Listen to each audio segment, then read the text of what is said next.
चलिए आज की कक्षा का आरंभ करते हैं और कुछ हिंदी वर्णमाला से संबंधित महत्वपूर्ण प्रश्नों की जानकारी लेते हैं जो अमूमन जो है परीक्षाओं में पूछे जाते हैं। सीटेट, एचटेट, यूजीसी नेट और यूपी टेट में ये पूछ लिए जाते हैं। अन्य प्रकार की जो परीक्षाएं होती हैं उनमें भी इन प्रश्नों की महत्वता बहुत होती है। तो पहले प्रश्न से हम शुरू करते हैं। पहला प्रश्न हमारे समक्ष है कि हिंदी वर्णमाला में कुल कितने वर्ण होते हैं।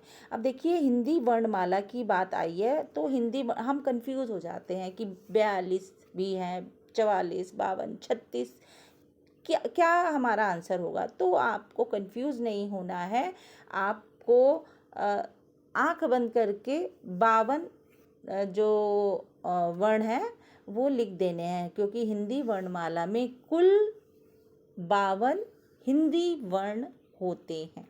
ठीक है, तो 52 सही उत्तर है आपका। हाँ, अगर यहाँ पे 54 लिखा होता तब आप कंफ्यूज हो जाते, मगर उस स्थिति में भी आप 52 को ही निशान लगाएंगे, क्योंकि जो 54 वर्ण हैं वो आगत व्यंजनों को मिलाकर होते हैं और ये विदेशी ध्वनियाँ हैं, तो इनको हम जब कुल योग की बात आती है तो वहाँ पर नहीं जोड़ते हैं। हिंदी वर्णमाला में हम कुल हिंदी वर्णमाला के हिंदी वर्णों की बात करते हैं तो वो 52 है। ज और फ जो हैं वो आगत व्यंजन है, तो उनको हम इस समय नहीं जोड़ेंगे। दूसरा प्रश्न हमारे समक्ष है, स्वर वर्णों की संख्या कितनी है। अब देखो जो है जब हम कक्षा में पढ़ते हैं या हमने भी पिछली कक्षा में पढ़ा है कि 11, 13, 10, 12, क्योंकि आप कभी पुस्तकों में भी देखते हैं कि 12 खड़ी, 10 खड़ी, 13 खड़ी, 11 खड़ी, तो यहाँ पे कन्फ्यूज़न हो जाती है। यहाँ पर थोड़ा संशय हो जाता है कि कितनी स्वर हैं, टोटल कितने हम ऑप्शन को चूज़ करें। तो आंख बंद करके आप ए ऑप्शन को चूज़ करिए। 11 स्वर हमारी हिंदी वर्णमाला में माने जाते हैं। ठीक है, तो 11 वर्ण आपको लिखने हैं। 2 जो वर्ण हैं वो आयोगवाह वर्ण कहलाते हैं, मतलब आयोगवाह स्वर कहलाते हैं, जो है अंग और अह, है ना। अंग, अनुस्वार और विसर्ग ये आयोगवाह हैं। तो इनका जब हम लेखन करते हैं या उच्चारण करते हैं तो किसी चीज़ का योग नहीं होता, बिना योग के ये प्रयोग होते हैं। तो इनको हिंदी स्वरमाला में या स्वर वर्णों में अलग से ही लिखा जाता है। तो हम कुल स्वर वर्णों की संख्या कितनी लिखेंगे? 11। तीसरा प्रश्न हमारे पास है, व्यंजन वर्णों की कुल संख्या क्या है। अब देखो व्यंजन वर्णों की कुल संख्या, प्रश्न को ध्यान से सुनना है या ध्यान से समझना है जब आपको एग्जाम में आ जाए। तो व्यंजन वर्णों की कुल संख्या जब हम बात करते हैं तो वो 36 है ना, 36 है। अब आप कहेंगे कि मैम आपने तो जब कक्षा में पढ़ाया था तो 33 बोली थी। जी हाँ, 33 व्यंजन वर्ण हैं, मगर अगर हम उसमें शा से क्षत्रिय, त्रा से त्रिशूल और ज्ञा से ज्ञानी जब हम इनको मिला देते हैं तो कुल मिलाकर हमारे पास 36 वर्ण आ जाते हैं। ये जो तीनों वर्ण हैं ये संयुक्त व्यंजन कहलाते हैं और इनकी भी वर्णमाला में व्यंजन वर्णों में गिनती होती है। तो हम यहाँ पर 33 नहीं बोलेंगे, हम यहाँ पर कुल व्यंजन वर्णों की संख्या 36 लिखेंगे। आप कहेंगे कि मैम कक्षा में पढ़ाते समय आपने जो है ये तो डिफरेंट बताई थी, ये नहीं बताई थी संख्या। तो आप सबसे पहले तो मुझे कमेंट बॉक्स में लिखेंगे कि मैंने पढ़ाते समय जो संख्या बताई थी वो क्या बताई थी और क्यों बताई थी। अगर मेरी कक्षा आपने पिछली देखी होगी तो आपको भी पता होगा कि जो संख्या मैंने बताई थी वो क्यों बताई थी। तो यहाँ पर आप कुल संख्या कितनी लिखेंगे? 36। ठीक है, और 36 वर्ण किसको मिलाकर हो जाते हैं? क्ष से क्षत्रिय, त्रा से त्रिशूल और ज्ञा से ज्ञानी, इन संयुक्त 3 व्यंजनों को मिलाकर पूरे 36 वर्ण व्यंजन वर्ण बन जाते हैं। चौथा प्रश्न हमारा है, निम्न में से कौन सा वर्ण स्वर नहीं है। अब देखो बहुत जल्दी आप इसमें से पहचान लेंगे ऑप्शन की ऑप्शन सी यहाँ पर बिल्कुल सही है। म वर्ण हमारे स्वर व्यंजनों में या स्वर वर्णों में नहीं आता है, तो माँ व्यंजन यहाँ पर ऑप्शन सही है। आपका उत्तर सही है, बिल्कुल सी ऑप्शन हम चूज करेंगे इसमें। प्रश्न 5 हमारा है त्र। त्र किस प्रकार का वर्ण है? अब देखिए त्र आपका किस प्रकार का वर्ण है, क्योंकि आप वर्णमाला में क्या पढ़ते हैं, क्ष, त्र और ज्ञ, है ना।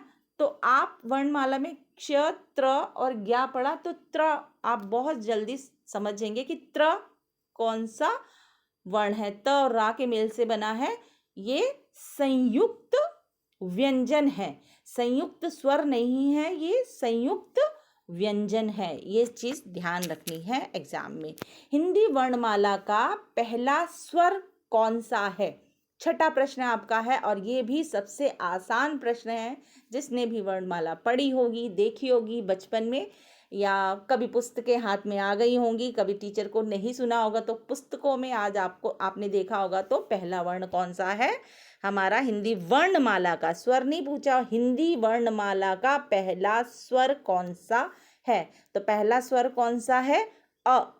ठीक है, ए जो ऑप्शन है बिल्कुल ठीक है। हमारे समक्ष 7वां प्रश्न है कि वर्णमाला का अंतिम व्यंजन कौन सा है? देखो वर्णमाला की शुरुआत कैसे हुई, आरंभ कैसे हुआ? स्वर से।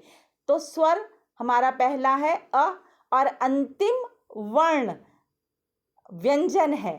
ठीक है, वर्णमाला का अंतिम वर्ण व्यंजन है और वर्णमाला का आरंभिक वर्ण स्वर है। तो अंतिम व्यंजन क्या है हमारा, बताइए? ह, क्ष, ज्ञ, य, त्र। बिल्कुल सही, आपका ऑप्शन सी, ज्ञ से ज्ञानी अंतिम हमारा व्यंजन वर्ण है। 8वां प्रश्न है, निम्न में से कौन से वर्ण महाप्राण नहीं है?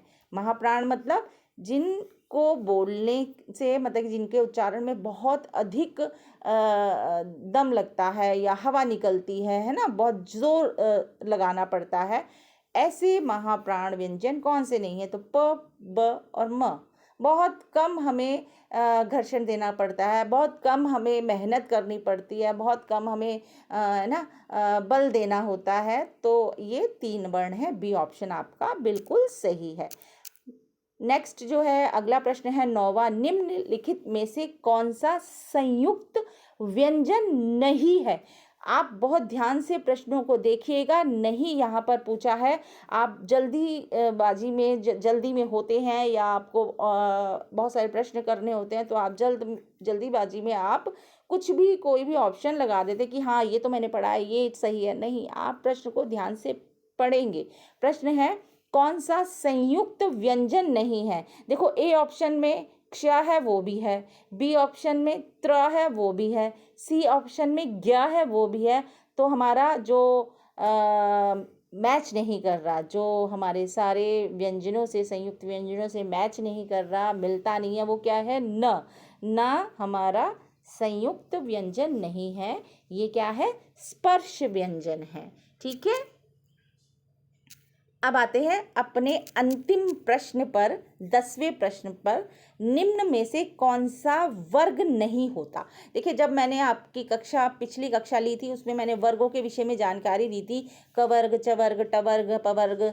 तो इनके विषय में मैंने जानकारी दी थी कि हर वर्ग में अपना एक समूह होता है, 5 वर्ण का अपना एक समूह होता है, और ये 5 जो वर्ण होते हैं मिलकर एक वर्ग का निर्माण होते हैं, और वर्ग का जो प्रथम वर्ण है उसी से उस वर्ग का नाम निर्धारित हो जाता है। तो यहाँ पर आप देख लीजिए, आपकी वर्णमाला में क वर्ग भी मिलेगा, च वर्ग भी मिलेगा, ट वर्ग भी मिलेगा, कौन सा वर्ग नहीं मिलेगा? र वर्ग नहीं मिलेगा। य, र, ल, व। तो ये य, र, ल, व कौन से वर्ण है? मुझे आप कमेंट बॉक्स में बताएंगे, उत्तर इसका आपका कमेंट बॉक्स में मिल जाना चाहिए कि र कौन सा वर्ण है। ठीक है, आज की कक्षा यहीं पर समाप्त होती है। इन सभी प्रश्नों का अभ्यास करिएगा। अगली कक्षा में हम फिर से कुछ प्रश्न लेकर आपके समक्ष आएंगे और उसकी तैयारी करेंगे। बहुत इम्पोर्टेंट प्रश्न है, बहुत महत्वपूर्ण प्रश्न है सीटेट परीक्षा से लेके, तो आप इनकी ज़रूर तैयारी कर लीजिएगा सीटेट के लिए, ठीक है। चाहे वो प्राइमरी स्तर का हो और चाहे वो टीजीटी स्तर का सीटेट हो। 2 प्रश्न पत्र होते हैं आपके, या 2 प्रकार के सीटेट आप देते हैं, एक प्राइमरी कक्षाओं के लिए, एक सीनियर कक्षाओं के लिए, टीजीटी के लिए। तो आपकी दोनों कक्षाओं के लिए ये प्रश्न बहुत महत्वपूर्ण है। इनकी तैयारी आप कर लीजिएगा। आज की कक्षा यहीं पर समाप्त होती है। अब हम विदा लेते हैं। नमस्कार।